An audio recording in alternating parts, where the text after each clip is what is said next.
Breakfast, lunch, snack, dinner 4 ടൈമിലും കഴിക്കാൻ പറ്റിയ അടിപൊളി സാധനമാണ്. നമസ്കാരം. നമ്മൾ ഇന്ന് ഉണ്ടാക്കാൻ പോണത് ഫ്രഞ്ച് ടോസ്റ്റ്. അതിന് ഫ്രഞ്ച് ടോസ്റ്റ് എന്ന പേര് ഹെവി മാത്രമേ ഉള്ളൂ, പക്ഷെ ഉണ്ടാക്കാൻ വളരെ സിമ്പിളാണ് ഗൈസ്.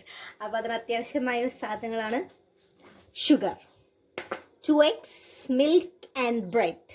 നെക്സ്റ്റ് സ്റ്റെപ്പ്, ഈ പഞ്ചസാര പാലിലിടാം. പഞ്ചസാരൻ്റെ അളവ് നിങ്ങൾക്ക് എത്ര മധുരം വേണോ അത്ര മധുരം അനുസരിച്ച് പഞ്ചസാര ഇടാം. ഇതിനെ നന്നായിട്ട് മിക്സ് ചെയ്യാം. എനിക്ക് മിക്സ് ചെയ്യാൻ മടിയുള്ളത് കൊണ്ട് ഞാൻ അമ്മേനെ വിളിച്ച് അമ്മേൻ്റെ കൈ വെച്ച് മിക്സ് ചെയ്യിപ്പിക്കുന്നു. നെക്സ്റ്റ് സ്റ്റെപ്പാണ് 2 eggs.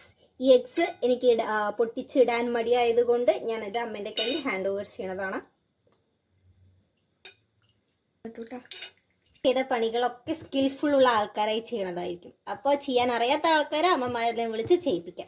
ഇനി അടുത്ത സ്റ്റെപ്പ് എൻ്റെ മധുരമുള്ള ആൾക്കാർക്ക് ചെയ്യാൻ പറ്റും. അപ്പോൾ നേരെ വണ്ണം ഒന്ന് മിക്സ് ചെയ്യാം. നെക്സ്റ്റ് ഓപ്ഷണൽ, ഏലക്കായ അഥവാ AKA കടമൻ. ഇഷ്ടമുള്ള ആൾക്കാർക്ക് കടമനും ഇടാം. ഓക്കെ ഗൈസ്, മിക്സ് ചെയ്ത ശേഷം ഇതിനൊന്ന് മാറ്റി വയ്ക്കാം.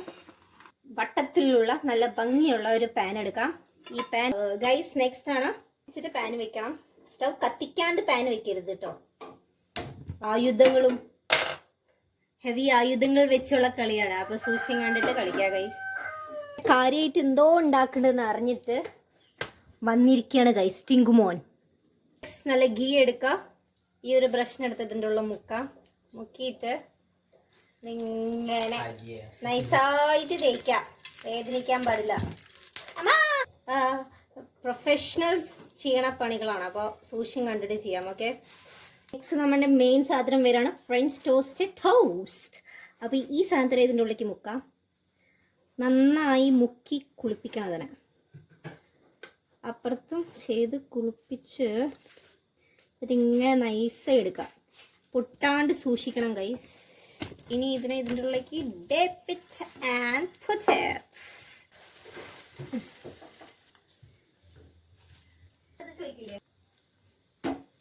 പൂവും പൂമ്പാറ്റയുള്ള പ്ലേറ്റുകൾ എടുക്കാം. ഇവൻ ദോ എൻ്റെ പ്ലേറ്റിൽ പൂമ്പാറ്റയില്ല, ബട്ട് പൂകൾ ഉണ്ട് ഗൈസ്. ഫോർ ദി ഡെക്കറേഷൻ ഇങ്ങനെ ഒഴിക്കാം.